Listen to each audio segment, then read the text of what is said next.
because you were following a world that is run by a bunch of children. That's what it is. We have a world where, unfortunately, in our community, especially when you talk about public spaces that are run by white people, they take the dumbest. Again, it's going back to the dumbest Negro theory. They grab the dumbest, most childlike individuals and they put them at the front of the bus, and the children are driving the bus off a cliff, and the rest of y'all are riding in the back of that bus. And I'm just the guy who got off the damn bus. I jumped out the back. I'm gonna ride my moped and I'm going south. I'm not riding the bus with the children. That's not gonna work. So anyway, the last part. Let me give you the D for sturdy. STERDY. The D stands for delegation.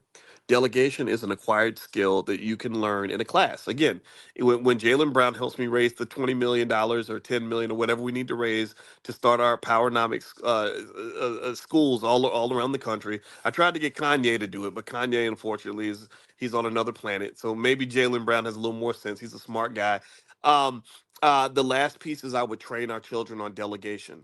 I would specifically have classes on how to develop systems that where you use technology, build relationships, have an entrepreneurial framework in which you then delegate the work so that you're not doing everything by yourself.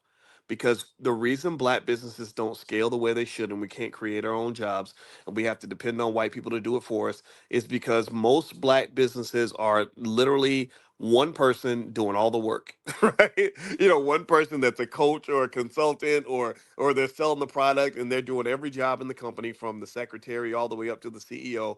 And that's not really how you scale. That's not how you build institutions that can employ 100,000 people.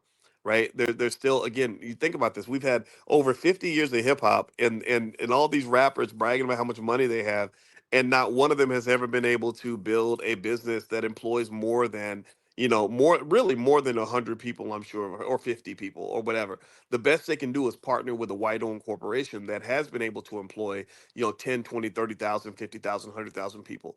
Elon Musk probably has, I'm going to guess, maybe 3 or 400,000 employees, maybe all the way up to a million. I don't know. I know Jeff Bezos at Amazon has over a million employees. So the truth of the matter is that one successful black person doesn't mean hardly anything to anybody except for that person and their family.